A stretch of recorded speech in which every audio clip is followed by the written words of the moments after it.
I am Amanda, 35 years old, and I never thought my mother-in-law Eleanor would break my daughter Zoe's heart so completely. When Eleanor moved into our Portland home 2 years ago, I tried to welcome her with open arms despite her subtle jabs. But at the joint 13th birthday celebration for Zoe and her cousins, Eleanor revealed her true feelings with a single devastating sentence that left my daughter in tears. A sentence that finally pushed me to make the hardest decision for our family's well-being. Before I continue this story, let me know where you are watching from in the comments and hit that subscribe button if you want to hear more about standing up for your family. My husband James and I have been married for 15 years. We met in college, fell in love quickly, and built our life together in Portland, Oregon. James is 37, a dedicated high school science teacher who spends extra hours helping students who struggle with difficult concepts. He is patient, kind, and usually the peacemaker in any conflict. Our daughter Zoe is 13, a creative soul who loses herself in sketchbooks and writes stories that make me tear up with pride.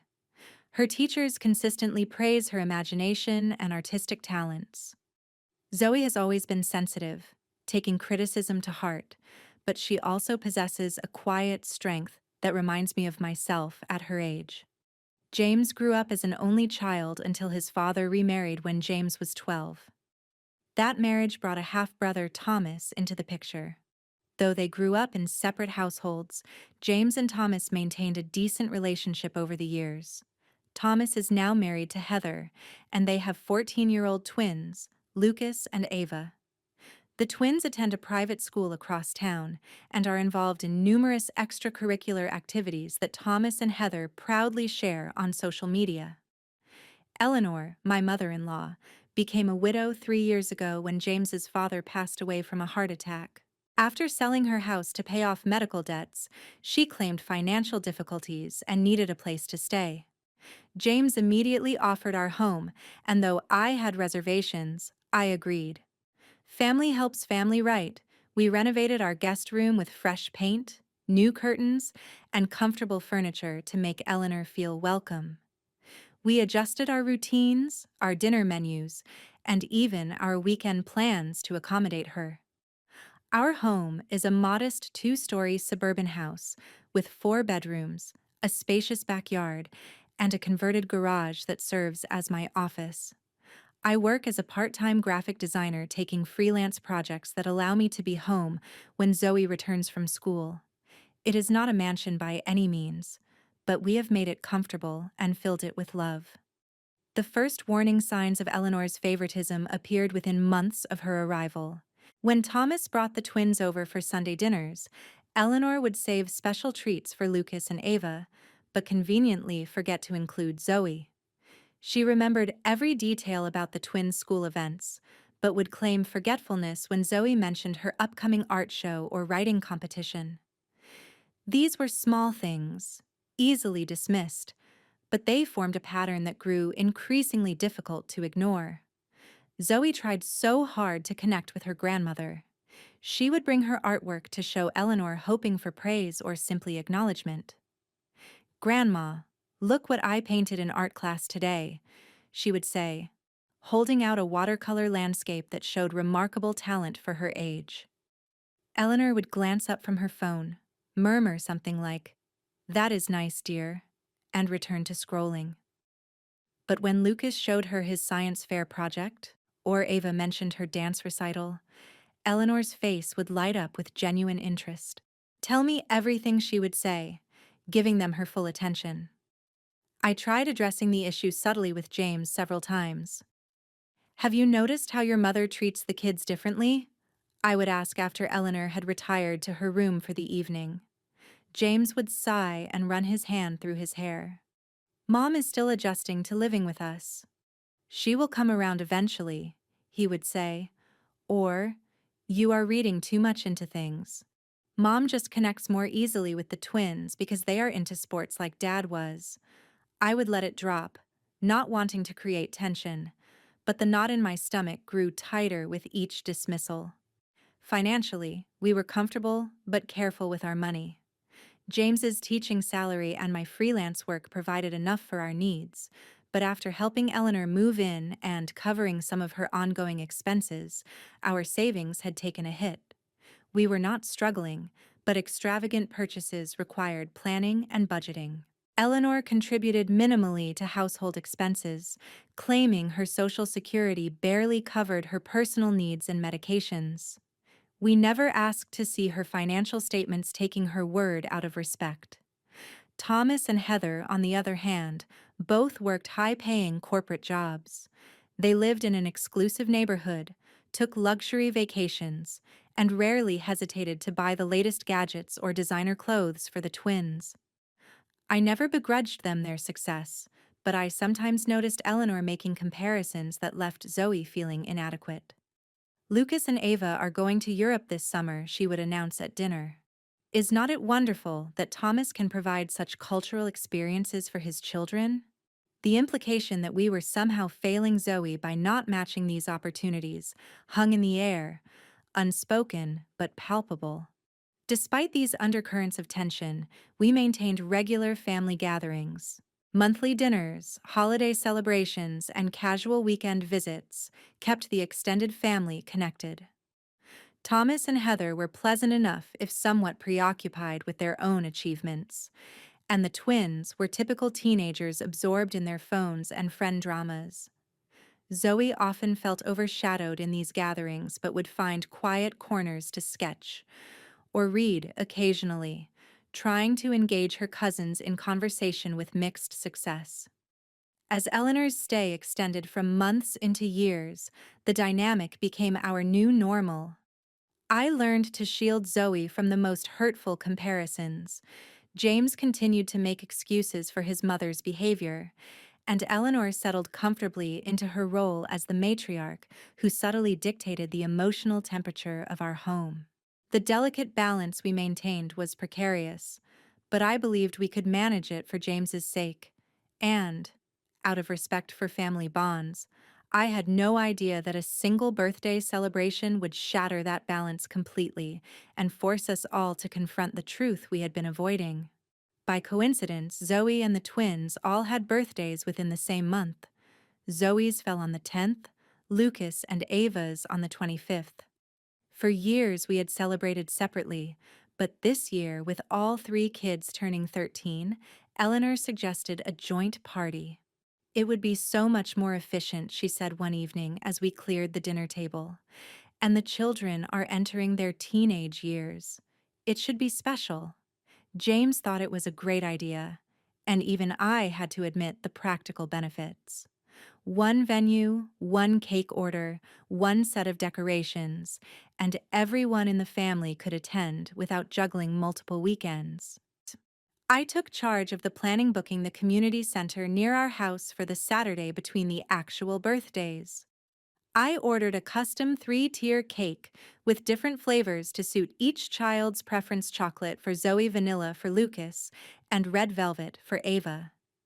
I designed and sent digital invitations to family, friends, and classmates.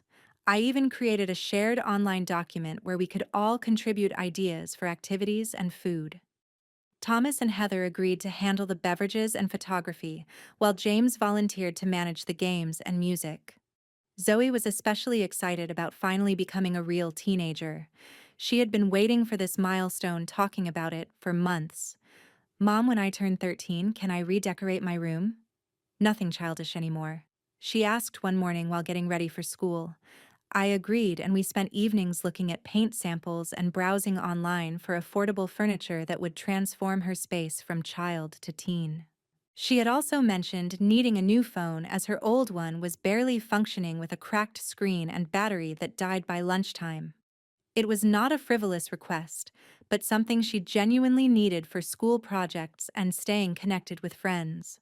2 weeks before the party, I took Eleanor shopping for decorations. We were comparing prices on streamers and balloons when she suddenly checked her watch and said, "I need to run a quick errand. I will meet you at the food court in an hour." I thought nothing of it until later that afternoon, when I overheard her on the phone with Thomas. "Yes, I got them both. The newest model, just as we discussed." They are going to be so surprised, she said in a hushed tone that immediately piqued my curiosity. When she noticed me in the doorway, she quickly ended the call. Just finalizing some birthday details with Thomas, she explained with a dismissive wave. That evening, during our family dinner, Zoe shared her birthday wish list. I would really love some new art supplies, especially those professional colored pencils we saw at the art store, and maybe some books. And she hesitated before adding, I know it is expensive, but my phone is really dying. Even a basic new one would be amazing. She looked hopefully around the table, especially at her grandmother. Eleanor barely glanced up from her plate. Art supplies. How nice, she said flatly. But minutes later, when James mentioned the twins' upcoming birthday, she perked up immediately. What are Lucas and Ava hoping for this year? Are they still into those video games? Or perhaps something more grown up now that they are turning 13? The enthusiasm in her voice was unmistakable, and I saw Zoe's face fall slightly. Before she masked her disappointment, James had been working extra summer school sessions specifically to afford good gifts for Zoe. I want to get her that phone, he told me late one night after Zoe had gone to bed. She deserves it, and she really needs it for school. I agreed, though. I worried about the expense. We had been setting aside a little each month, and with the extra summer school money we could manage it, though it would be a stretch. Around this time, I had coffee with my friend Rachel, who listened patiently as I vented about the situation with Eleanor. It is like she does not see Zoe at all, I confided. Or worse, she sees her, but has decided she is somehow less worthy of attention than the twins. Rachel, who had gone through similar issues with her own in-laws, suggested I start documenting the behavior. Not to create drama, she clarified, but to have concrete examples when you talk to James.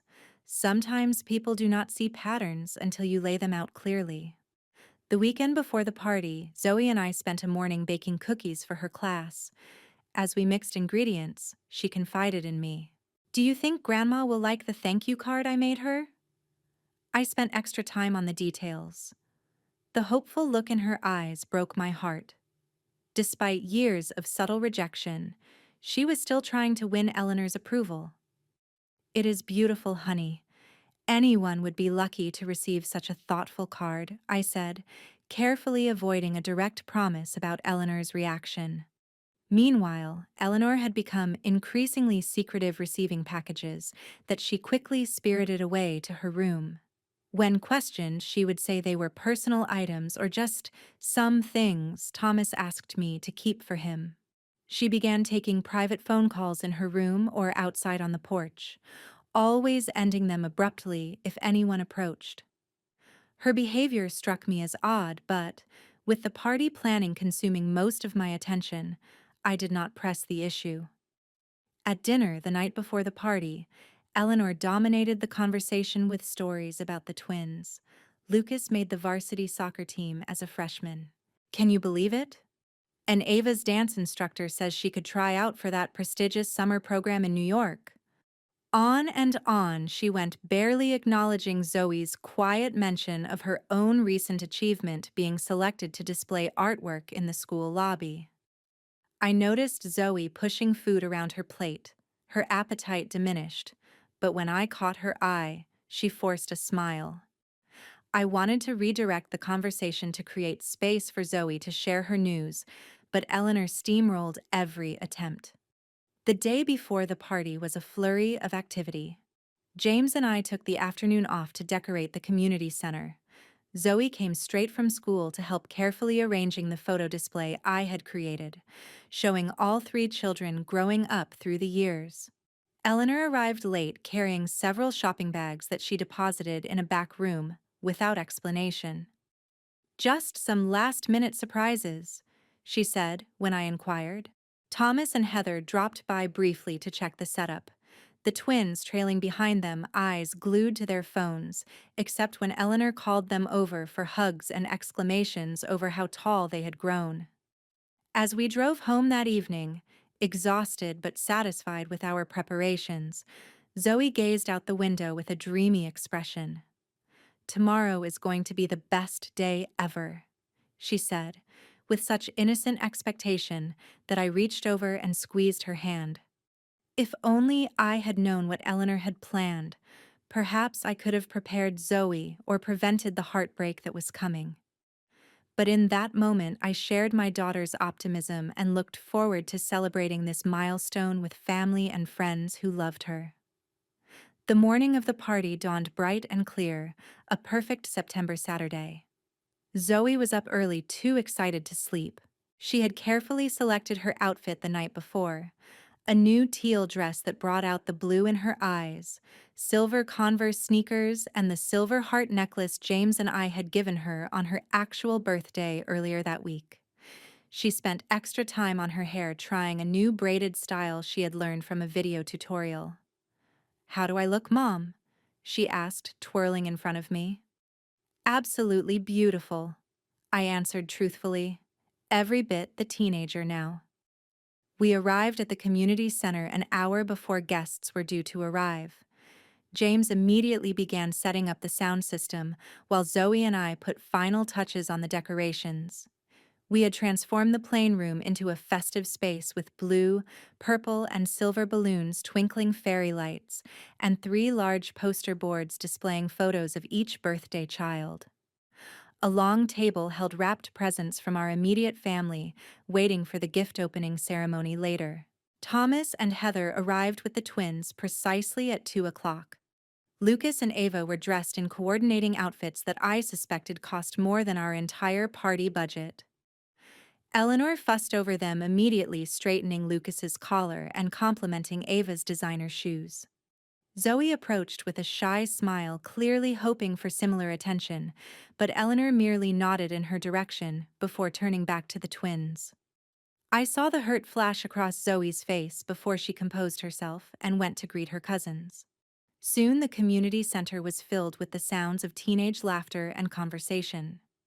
We had invited classmates of all 3 children, neighbors, and extended family members totaling about 40 people. The activities James had planned were a hit: a photo booth with silly props, a karaoke station, and several game areas where teens gathered in shifting groups. Zoe flitted between friend clusters, her initial nervousness giving way to genuine enjoyment. I caught James's eye across the room, and we shared a smile of relief. Despite the underlying tension with Eleanor, the party was going well. The food table offered a variety of teen-friendly options: mini sliders, a build-your-own nacho bar, fruit skewers, and an assortment of finger desserts in addition to the cake. Eleanor had insisted on bringing her famous deviled eggs, though I knew none of the kids would touch them. Sure enough, the eggs remained untouched while the other foods disappeared rapidly. At 4:30, it was time for the cake ceremony. The 3-tier creation was wheeled out, 13 candles on each level glowing warmly. The crowd gathered around, phones raised to capture the moment. Zoe, Lucas, and Ava stood side by side behind the cake, Zoe in the middle, since it was her actual birthday closest to the party date. "Make a wish," I encouraged as everyone finished singing. The 3 teens exchanged glances, took deep breaths, and blew out their candles in unison. Applause and cheers erupted as James began cutting and distributing cake slices. After cake came the moment many had been waiting for: opening presents. We had set up 3 chairs at the front of the room, and the teens took their seats as guests gathered around. They began with gifts from friends and extended family, taking turns opening packages containing books, gift cards, clothing, and trinkets. Zoe received a beautiful sketchbook from her best friend, Lily Art Supplies, from several classmates, and books from our neighbors. She thanked each giver with genuine gratitude, her pile of unwrapped gifts growing steadily beside her. When most of the presents had been opened, Eleanor suddenly stood up and cleared her throat. "I have something special for the birthday children," she announced loudly, drawing all attention to herself. She disappeared into the back room and returned carrying 2 identically wrapped boxes with elaborate gold bows. The boxes were the perfect size for phones, and my stomach tightened with apprehension. For my darling grandchildren on this special birthday, Eleanor proclaimed, handing the packages to Lucas and Ava with flourish. The twins tore into the wrapping paper eagerly, and identical gasps escaped them as they revealed brand new iPhone 16 Pro Max phones, the latest model that had been released just weeks earlier. These were not basic phones, but the top-tier version with the largest storage capacity, easily costing over $1,000 each. "Grandma, no way," Lucas exclaimed, jumping up to hug Eleanor. "This is amazing. Thank you so much," Ava squealed, also embracing her grandmother. Eleanor beamed with pleasure at their reaction, accepting their thanks with obvious pride. "Only the best for my grandchildren," she said loudly enough for everyone to hear. The room had grown quieter as people realized the extravagance of the gifts. All eyes turned to Zoe, who was sitting very still in her chair, hands folded in her lap. Her expression held confused expectation as she waited for her grandmother to produce a third package. After all, there were 3 birthday celebrants. Grandma Zoe finally said, her voice small, but carrying in the hushed room. "Did you get something for me too?" Eleanor turned to Zoe, and the look on her face made my blood run cold. It was not apologetic or embarrassed. It was dismissive, almost annoyed at being questioned. "That is all I have," she said flatly. "I only got gifts for my real grandchildren." The silence that followed was absolute. 40 people collectively held their breath, unable to believe what they had just heard. Zoe's face crumpled in confusion. "What do you mean?" she asked, her voice trembling. Eleanor shrugged, the gesture casual and cruel. "You are not really part of the family, dear. Not by blood anyway." It took me a moment to process her words. Not by blood, the implication hit me like a physical blow. Eleanor was referring to the fact that Zoe was adopted, something we had never hidden, but also never treated as making her any less our daughter. We had adopted her as an infant after years of fertility struggles, and she had been our beloved child from the moment she was placed in our arms. The fact that Eleanor would use this to exclude Zoe was beyond comprehension. Tears welled in Zoe's eyes and spilled down her cheeks. She stood up so quickly her chair tipped over backward, the crash startling in the stunned silence. Then she ran from the room, shoulders shaking with sobs. I immediately followed, pausing only long enough to shoot Eleanor a look that promised this was far from over. I found Zoe in the women's bathroom, huddled in the corner, knees drawn to her chest. Her carefully applied makeup was streaked with tears, her earlier joy completely extinguished. "Oh, sweetheart," I said, kneeling beside her and pulling her into my arms. She collapsed against me, her body heaving with sobs. "Why does she hate me, Mom?" she choked out between breaths. "What did I ever do to her?" "Nothing, baby. You did nothing wrong," I assured her, stroking her hair. "Grandma is the one with the problem, not you. You are our daughter in every way that matters." After several minutes of holding her while she cried, I helped Zoe clean her face and fix her hair. "We can leave right now if you want," I offered, "or we can go back out there and show Grandma that her words cannot hurt you." It was unfair to ask a 13-year-old to be so strong, but I wanted to give her the choice. Zoe took a deep, shuddering breath. "I want to go home," she whispered, "but I should say goodbye to my friends first." When we returned to the main room, the atmosphere had completely changed. James was standing toe-to-toe with his mother, his face flushed with anger. I had rarely seen my husband truly angry, but there was no mistaking his fury now. "How could you say that to her?" he was demanding. "How could you be so cruel to a child, any child, let alone my daughter?" Eleanor stood with arms crossed, unrepentant. "I simply spoke the truth, James. The girl is adopted. She is not a blood relative. Lucas and Ava are my actual grandchildren." Thomas and Heather hovered nearby, clearly uncomfortable. The twins were showing off their new phones to friends, either oblivious to or intentionally ignoring the drama unfolding. Most of the other guests were gathering their belongings, eager to escape the tension. The party was effectively over. I guided Zoe around the edge of the room, helping her collect her gifts and say quick goodbyes to her closest friends. Lily, bless her heart, gave Zoe a fierce hug and whispered something that made Zoe give a watery smile. Other friends expressed support through touches on the arm or sympathetic glances.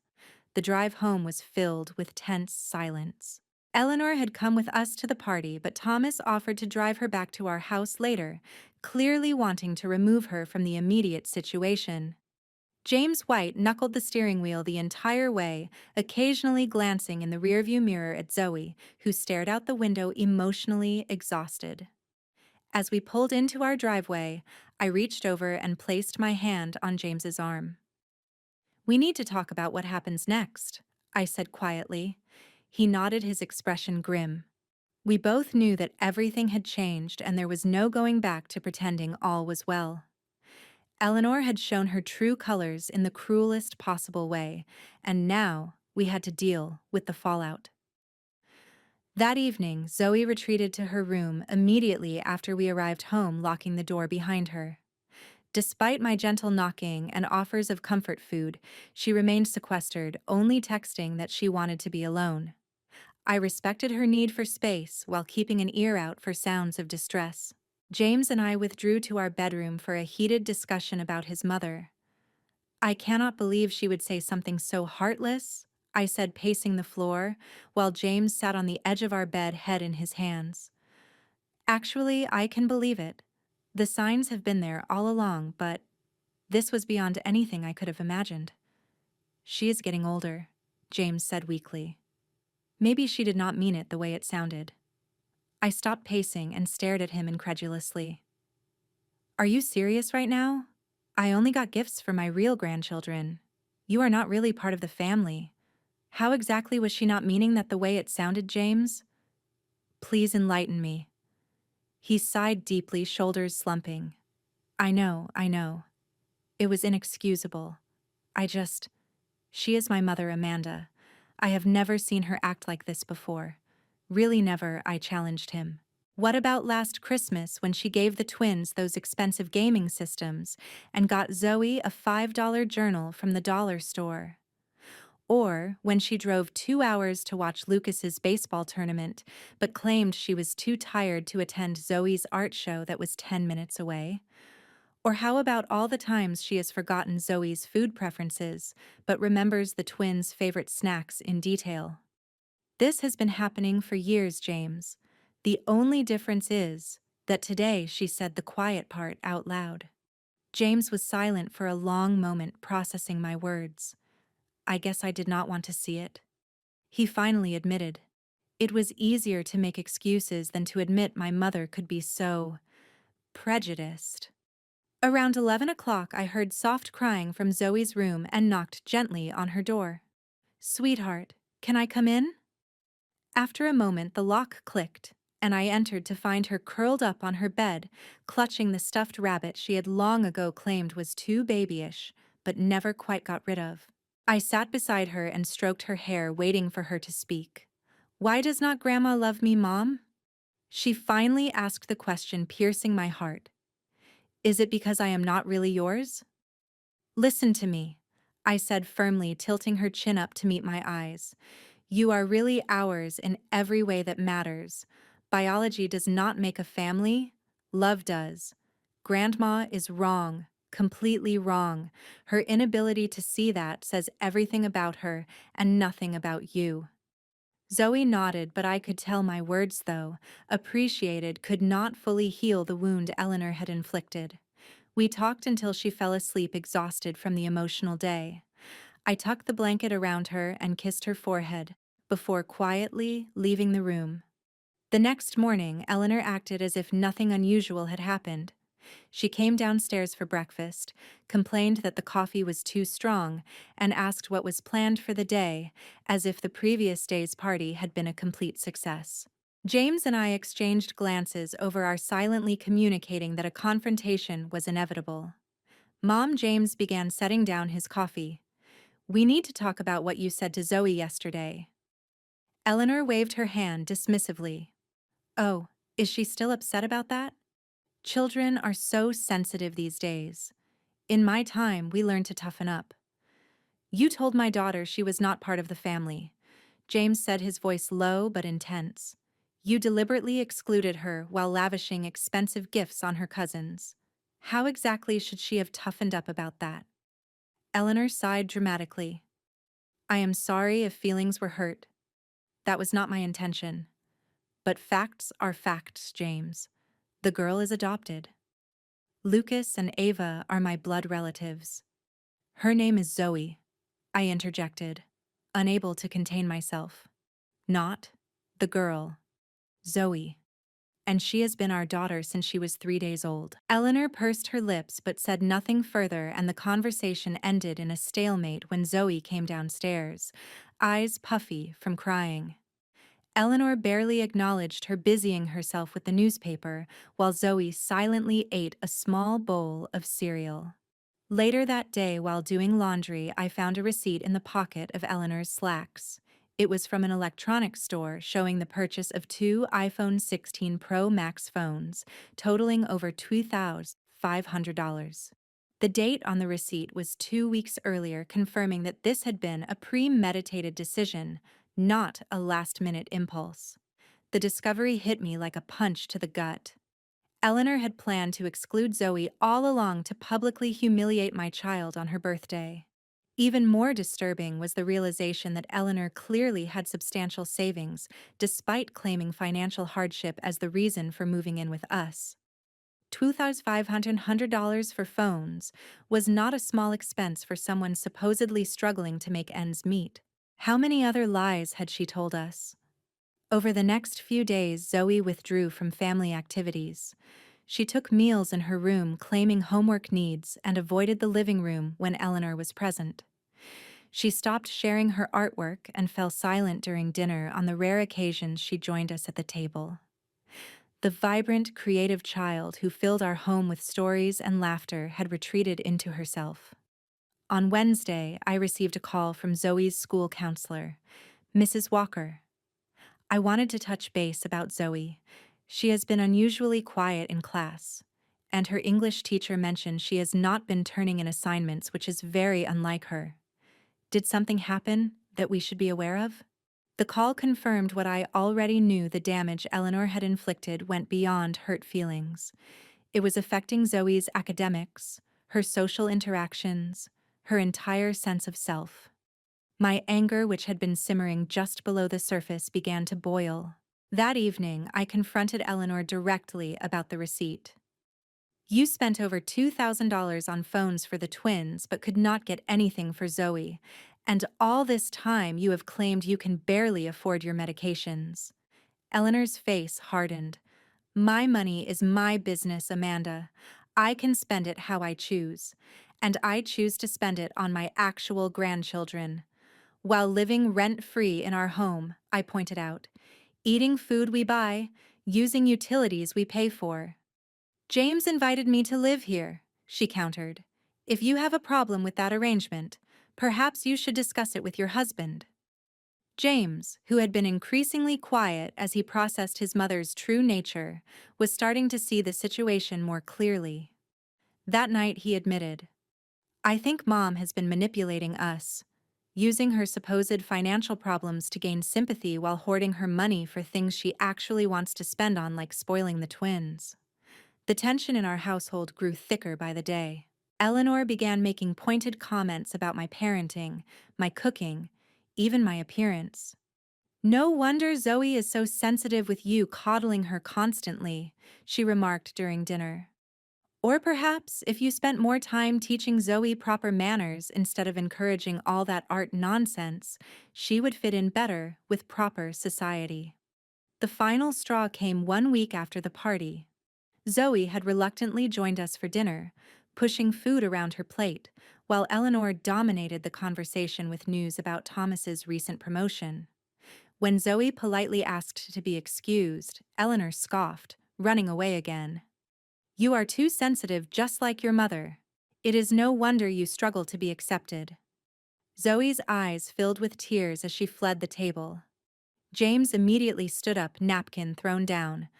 That is enough, Mom. You have gone too far. Eleanor looked genuinely surprised at his reaction. I was merely making an observation. The girl needs to develop a thicker skin if she is going to survive in this world. As James followed Zoe upstairs to comfort her, I remained at the table staring at my mother-in-law. A calm clarity descended over me. This woman was toxic, and she was poisoning our home, our family, and most importantly, my child's sense of self-worth. Something had to change, and it needed to happen immediately. That night, I could not sleep. I lay awake beside James, my mind racing through options and scenarios. Around 3 in the morning, I slipped out of bed and went downstairs to the kitchen, opening my laptop at the table. I spent hours researching emotional abuse, family boundaries, and the impact of toxic relationships on children's development. Everything I read confirmed what my heart already knew. Allowing Eleanor to continue undermining Zoe's sense of belonging would cause long-term damage to my daughter's emotional well-being. When James came downstairs at 6:30, he found me still at the kitchen table, multiple browser tabs open, and notes scribbled on a legal pad. "You have been up all night," he observed, concern etching his features. "James, we need to talk about your mother," I said directly. "This situation is not sustainable. The impact on Zoe is too severe." He nodded slowly, pouring himself coffee before joining me at the table. "I know. I have been thinking about it too. What she said at the party. And then, again last night. It is inexcusable." "It is more than that," I pointed out. "This is a pattern of behavior that has been escalating for years." The party incident was just the most public and blatant example. If we do not act now, Zoe will internalize the message that she is somehow less worthy of love and belonging because she is adopted. James closed his eyes briefly, pain crossing his face. "What do you suggest we do?" "Your mother needs to leave our home," I said firmly. "I know she is your mother and I know this is difficult, but our primary responsibility is to our daughter." To my relief, James did not argue. "You are right," he admitted. "I have been torn between loyalty to my mother and protecting Zoe. But seeing how much this is hurting our daughter, there is really no choice. Zoe has to come first." We spent the next hour outlining a plan. James would go to work as usual, not wanting to alert Eleanor to the coming confrontation. I would call in sick to my freelance job, explaining to my client that a family emergency had arisen. After Zoe left for school, I would have the necessary conversation with Eleanor. Before implementing our plan, I called my own mother for advice and support. Mom had always been a voice of reason in difficult situations, and today was no exception. "You are doing the right thing, Amanda," she assured me. "No child should feel unwelcome in their own home, especially by a grandparent who should be a source of unconditional love. Be firm but calm. This is about Zoe's well-being, not about punishing Eleanor, though God knows the woman deserves it." After ending the call, I waited until Eleanor left for her weekly grocery shopping trip. The temporary reprieve from her presence allowed me to gather my thoughts and prepare mentally for the confrontation ahead. I reflected on my own childhood experiences with my maternal grandmother, a critical woman who had made me feel constantly inadequate. I had vowed never to let Zoe experience that kind of emotional manipulation, yet here we were, with history repeating itself in my own home. At 11 o'clock, Eleanor returned with several shopping bags. I helped her unload groceries, making casual conversation about the weather and local news. Once everything was put away, I suggested we sit down with coffee. "There is something important we need to discuss," I said, keeping my tone neutral. Eleanor followed me to the kitchen table, an expression of mild curiosity on her face. I placed a mug of coffee in front of her, exactly as she liked it, with 1 sugar and a splash of cream. I took a seat across from her, hands wrapped around my own mug to stop them from shaking. "Eleanor," I began calmly, "I want to talk about what happened at the birthday party and the comments you have been making to Zoe." She rolled her eyes slightly. "Are we still on that? I thought we had moved past it." "No. We have not moved past it, I said firmly. What you said deeply hurt Zoe. Telling her she is not part of the family because she is adopted was cruel and untrue. I merely stated a fact, Eleanor replied, sipping her coffee. The girl is not biologically related to me, Lucas and Ava are. It is a simple matter of genetics. Zoe is our daughter in every way that matters, I countered. Family is about love and commitment, not just DNA, and even if you privately held that outdated view to announce it publicly at her birthday party while giving expensive gifts to her cousins was deliberately hurtful. Eleanor's expression hardened. Children today are coddled too much. In my day, we learned to accept reality without all this emotional hand-holding.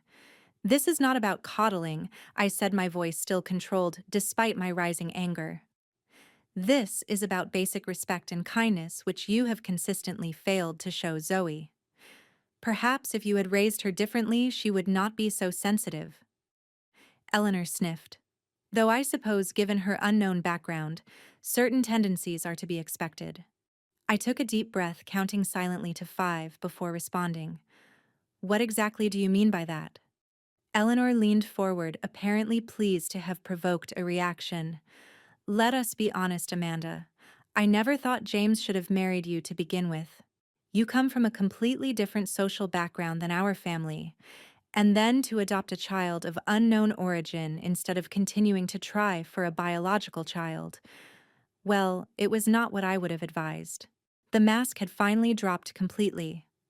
I stared at her, momentarily speechless at the naked prejudice in her words.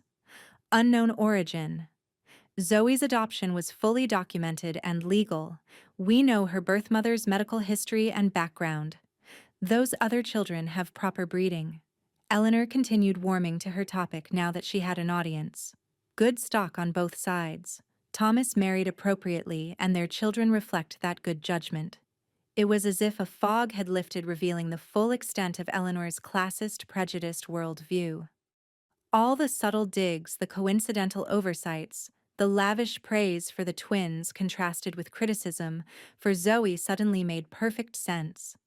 This was not just about adoption, but about Eleanor's perception of social class and appropriate family connections. Your granddaughter is a kind, creative, intelligent person, I said, my voice now steely with controlled anger. The fact that you cannot see her value because you are fixated on some outdated notion of breeding says everything about your character and nothing about hers.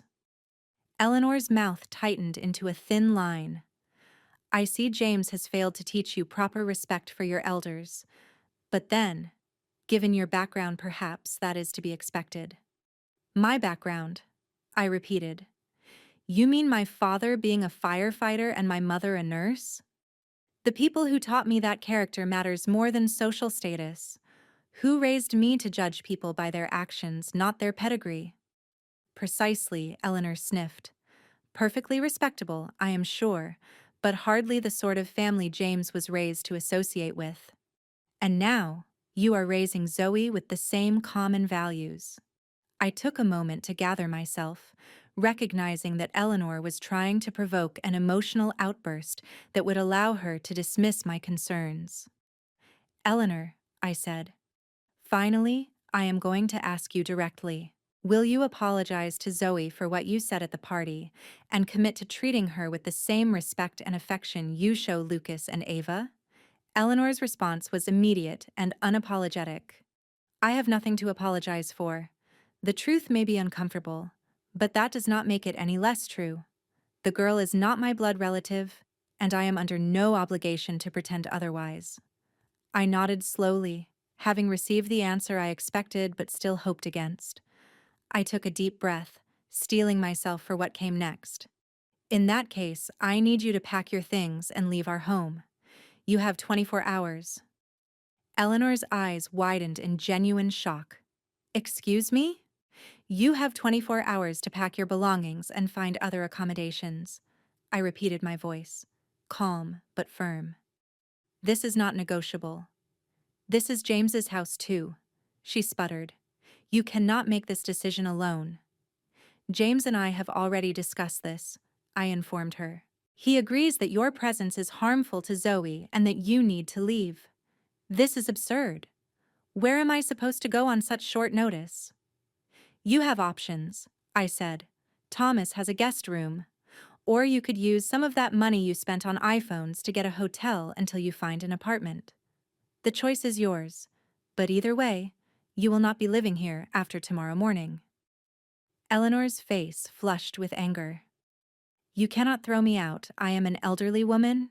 You are a 67-year-old woman in excellent health who has been taking advantage of our hospitality while secretly hoarding money and emotionally abusing our daughter, I corrected her. And yes, I absolutely can ask you to leave my home under those circumstances. Eleanor stood up abruptly. James will hear about this, she threatened, reaching for her phone. Yes, he will, I agreed calmly. In fact, he is expecting your call. Eleanor immediately called James at school, her voice carrying through the kitchen as she gave her version of events. Your wife has lost her mind, threatening to throw me out on the street. After everything I have done for this family. I continued calmly, sipping my coffee, mentally preparing for the next phase of the confrontation. 20 minutes later, James walked through the front door, having left school early to address the situation. Eleanor rushed to him, relief evident on her face. Thank goodness you are here, she said. Amanda has been making ridiculous demands and threats. She seems to think she can evict me from your home with just 24 hours' notice. James looked from his mother to me, his expression serious. Let us all sit down and talk this through, he suggested, leading us to the living room. Once seated, he turned to Eleanor. Mom, Amanda told me about your conversation. Is it true that you said Zoe is not really family because she is adopted? I merely stated the obvious, Eleanor defended. The girl is not my biological grandchild. I cannot be expected to feel the same connection to her as I do to Lucas and Ava. And did you also say that Amanda comes from the wrong social background and that Zoe has unknown origins and lacks proper breeding? James continued, his voice hardening.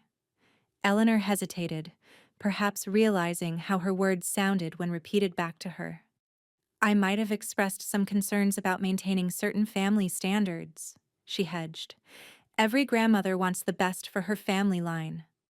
James shook his head slowly. The best for our family would be having a grandmother who loves all her grandchildren equally and does not rank their worth based on biology or perceived social status. Eleanor's eyes filled with strategic tears. You are taking everything out of context, she whimpered. I am an old woman who occasionally speaks too directly.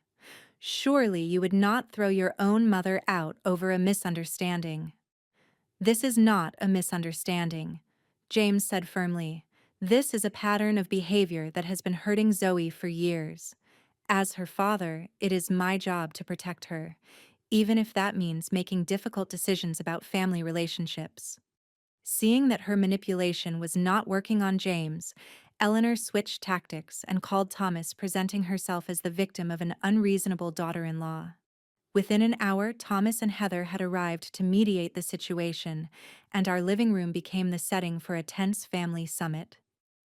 Let me get this straight, Thomas said after hearing both sides. You are kicking Mom out because she bought phones for my kids, but not for Zoe. No, I clarified. We are asking Eleanor to leave because she publicly humiliated Zoe by announcing she is not really family because she is adopted and has continued to make hurtful comments that undermine Zoe's sense of belonging and self-worth. Thomas looked uncomfortable, glancing at his mother. Mom, did you really say that?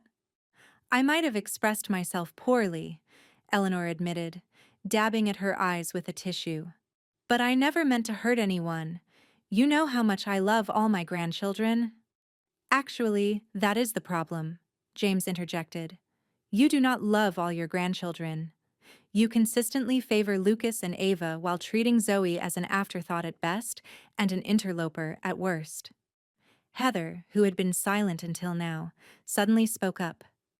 Eleanor, I have noticed it too, she said quietly.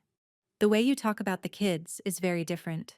You praise everything Lucas and Ava do, but you rarely acknowledge Zoe's achievements. Thomas looked surprised at his wife's intervention, but Eleanor was indignant. So now everyone is ganging up on me, after everything I have done for this family. What exactly have you done? Mom James asked. You have lived rent-free in our home for 2 years, contributed minimally to household expenses, claiming financial hardship all while apparently having enough savings to spend thousands on gifts for the twins. The conversation continued in circles with Eleanor alternating between defensive justifications and tearful appeals to family loyalty.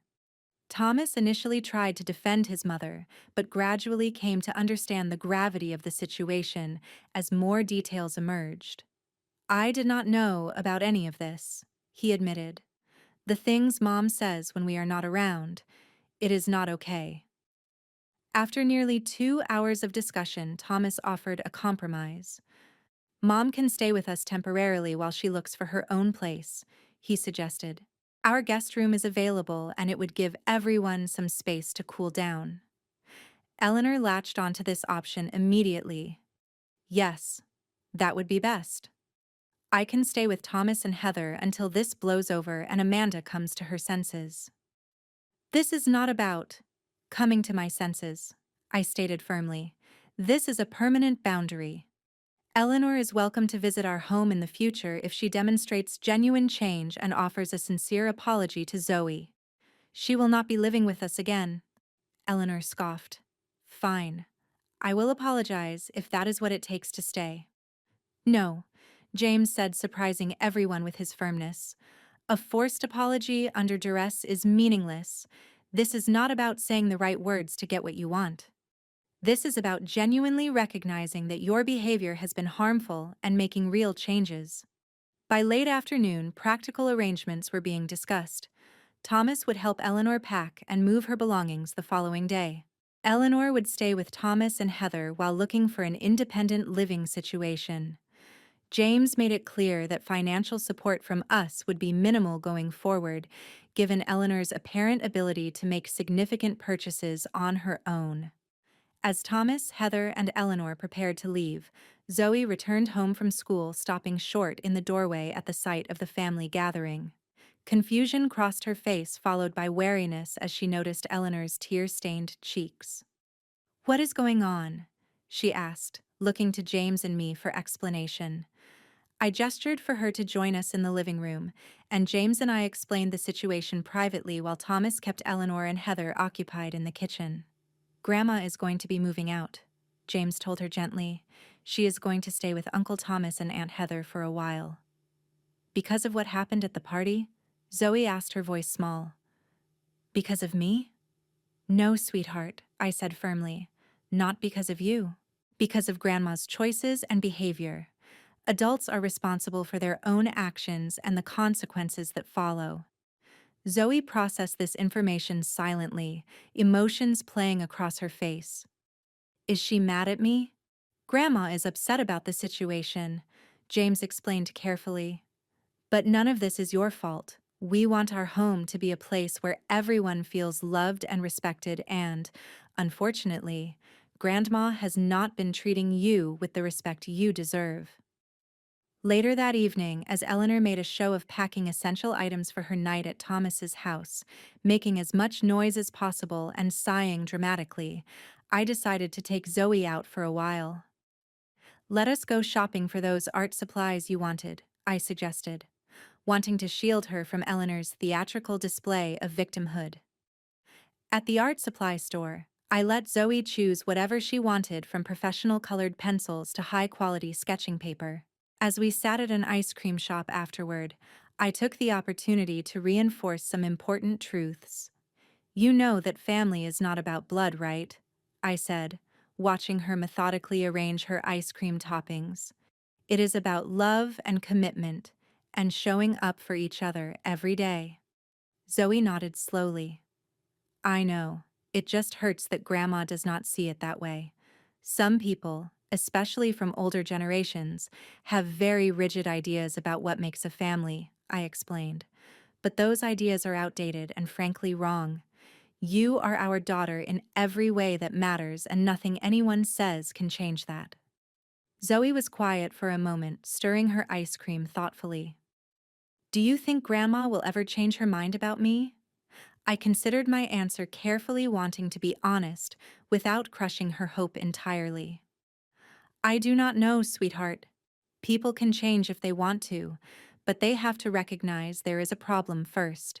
What I do know is that we are not going to let anyone make you feel less valued or less loved, even if that person is family. As we drove home, Zoe seemed lighter somehow, as if a burden had been lifted. The process of healing was just beginning, but this first step, removing the source of ongoing hurt from our daily lives, already seemed to be having a positive effect. The next morning, tension hung in the air as Eleanor prepared for her final departure. Thomas arrived at 9 o'clock to help with her remaining belongings, bringing his SUV to transport her numerous boxes and suitcases. James had taken the day off work to oversee the process and provide moral support for Zoe, who remained subdued, but appeared more relaxed than she had in weeks. Breakfast was a stilted affair, with Eleanor picking at her food and making pointed comments about being cast out and abandonment in old age. James remained firm but respectful, refusing to engage with her attempts to trigger guilt. Zoe ate quickly and excused herself to get ready for school, clearly wanting to avoid a difficult goodbye. Before leaving, Zoe hesitantly approached her grandmother in the hallway. Despite everything, she was attempting to be the bigger person, a gesture that filled me with pride. "Goodbye, Grandma," she said softly. "I hope you will be comfortable at Uncle Thomas's house." Eleanor's response was cool, her lips pressed into a thin line. "Goodbye, Zoe," she said, with no term of endearment, no embrace, no sign of remorse. Even in this final moment, she could not bring herself to show warmth to the child she had hurt so deeply. Zoe's shoulders drooped slightly, but she lifted her chin and walked out the door to catch her bus dignity intact. James had a final conversation with his mother in the privacy of the guest room that had been her home for 2 years. I did not overhear their exchange, but when he emerged, his eyes were red-rimmed, but his posture was resolute. "She still does not really get it," he told me quietly. "She sees herself as the victim in all this. But I made it clear that our priority has to be Zoe, and that any future relationship depends on her ability to respect our daughter." At 11 o'clock, Thomas closed the trunk of his SUV on the last of Eleanor's possessions. There were awkward handshakes and stiff hugs, promises to talk soon that everyone knew would be difficult to fulfill, at least initially. And then Eleanor was in the passenger seat, face set in an expression of martyred suffering, and Thomas was driving away the car, disappearing around the corner of our street. James, standing beside me on the porch, let out a long breath. "I never imagined it would come to this," he admitted, "having to choose between my mother and my daughter." I squeezed his hand. "You did not choose between them. Your mother forced that choice through her own actions. You simply protected Zoe, which is exactly what a good father should do." As we returned inside, the house felt different immediately. It was as if a heaviness had lifted, an invisible cloud of tension dissipating now that its source had departed. I realized how much energy we had all been expending navigating around Eleanor's moods and prejudices, how careful we had become in our own home to avoid triggering her disapproval. That evening, we had our first dinner as just the three of us in 2 years. No one commented on the empty chair, but conversation flowed more easily. Laughter returned to our table, and Zoe volunteered information about her day, without being prompted, a small but significant change. After dinner, James sat with Zoe on the couch, his arm around her shoulders. "I owe you an apology," he said seriously. "I should have recognized what was happening sooner. I should have protected you better." Zoe leaned against him. "It is okay, Dad. Grandma is your mom. It is complicated. Being complicated does not excuse hurting someone you love," James replied. I want you to know that you are the most important person in the world to your mom and me. We chose you. We wanted you. And nothing, absolutely nothing, makes you any less our daughter than if you had grown in your mom's belly. That weekend, we made a point of doing something special together as a family. We drove to the coast, spent the day building sand castles and collecting shells, and had dinner at a small seafood restaurant overlooking the ocean. It was nothing extravagant, but it was a deliberate investment in reconnecting, in rebuilding the sense of security and belonging that had been damaged. Over the following weeks, we learned that Eleanor had moved into Thomas and Heather's guest room, a situation that was already causing some strain. Thomas called James occasionally sometimes to vent about their mother's difficult behavior, sometimes to report small improvements in her attitude. Heather had apparently had several frank conversations with Eleanor about her treatment of Zoe, which Eleanor received with varying degrees of defensiveness. For our part, we maintained limited contact with clear boundaries. James would speak to his mother on the phone once a week, keeping conversations brief and steering away from contentious topics.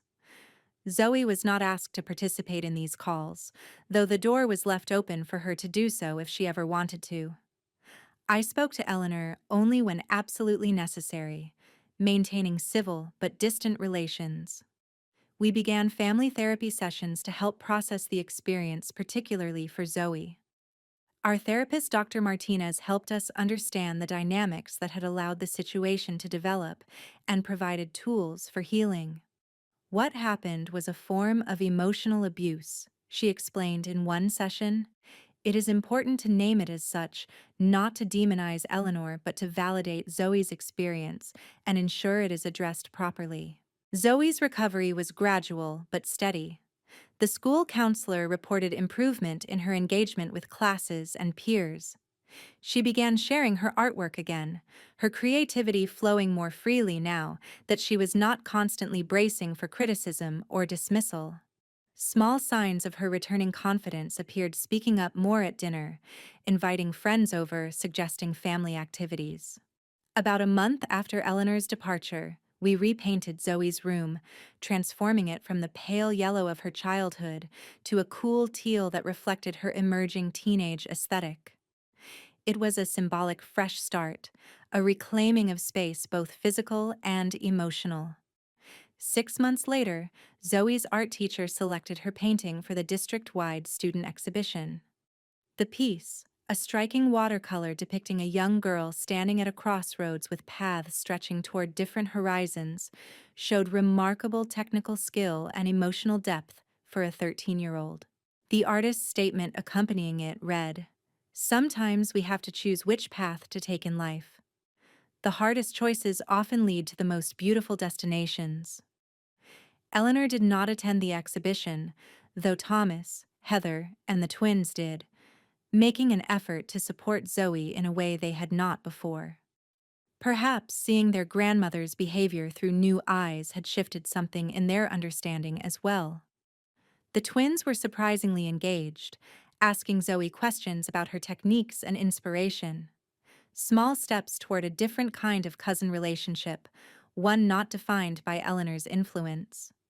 As I watched Zoe confidently explaining her artwork to attendees, her face animated with passion for her creation, I reflected on the difficult journey we had navigated.